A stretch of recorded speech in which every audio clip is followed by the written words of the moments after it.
Some people might think it's over the top to say that the Beatles changed the face of pop music forever, but when you really consider their impact, it's hard to argue otherwise. Had they never existed, the entire landscape of modern music, both commercially and artistically, would likely look very different. Of course, part of that transformation came from their unprecedented level of fame. Emerging from Liverpool, they quickly became a global phenomenon, redefining what it meant to be a pop star.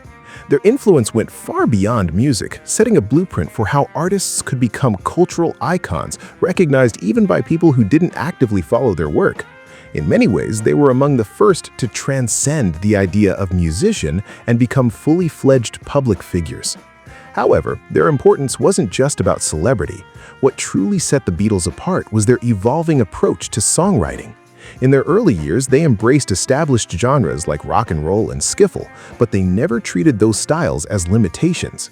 Instead, they reshaped them, modernizing familiar sounds and gradually pushing them into new territory. This restless creativity eventually led them toward more experimental directions, from the early foundations of psychedelic rock to increasingly complex and progressive compositions in their later work. Their initial run of success was staggering. Between 1963 and 1965, they achieved 9 number-one singles in the UK, a feat that underscored their dominance as a commercial force. Songs like I Want to Hold Your Hand and She Loves You became defining anthems of the era, tracks that still stand today as cultural milestones. These songs captured youthful energy, optimism, and immediacy, helping to define what pop music sounded like in the early 1960s. Yet, despite co-writing all of those hits with John Lennon, Paul McCartney would later reflect on that period with surprising modesty. In his view, those early successes, while undeniably strong, did not yet represent the full depth of what he was capable of as a songwriter. They were effective, even brilliant at times, but not necessarily important in a deeper artistic sense. In a 2009 interview with LA Weekly, McCartney was asked to identify the moment when his songwriting began to move beyond entertainment and into something more meaningful. His answer pointed directly to one song, Eleanor Rigby. It's difficult to discuss this without sounding immodest, but I think I started to feel it around the time of Eleanor Rigby, he argued. Prior to that, I thought the music was very good, and I realized we were in a different league when we wrote From Me to You because it had a middle 8 in it and went somewhere we hadn't been before. But you used the word important. For me, Eleanor Rigby was the start of that.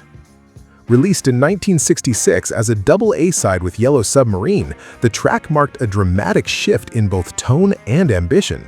Where earlier Beatles songs often celebrated love and youthful excitement, Eleanor Rigby turned inward, presenting a stark, almost haunting reflection on loneliness and human isolation. What makes the song particularly striking is its lyrical construction. Rather than relying on abstract emotion or romantic storytelling, McCartney builds a vivid narrative populated by deeply human characters. Eleanor herself is depicted as a solitary figure collecting rice at a wedding, an image that subtly conveys exclusion and invisibility. Meanwhile, Father Mackenzie, a priest delivering sermons to an empty church, represents another form of quiet despair, a life devoted to purpose, yet seemingly unnoticed. The refrain, "All the lonely people, where do they all come from?" acts as the emotional core of the song.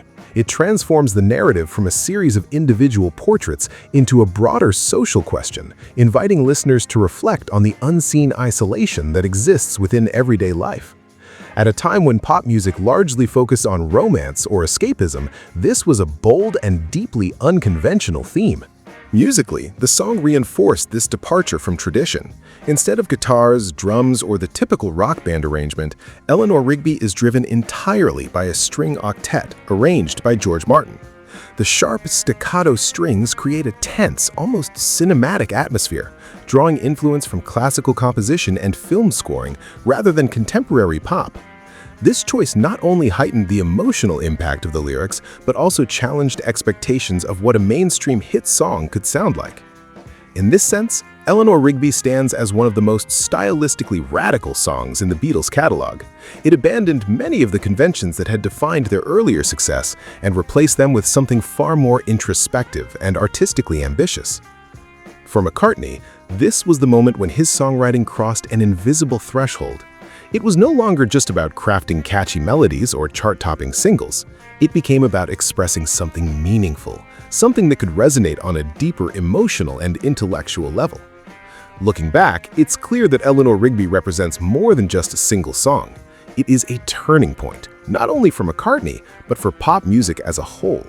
It demonstrated that the genre could handle complex themes, unconventional structures, and experimental arrangements without losing its audience. In doing so, it helped redefine the possibilities of what pop music could achieve.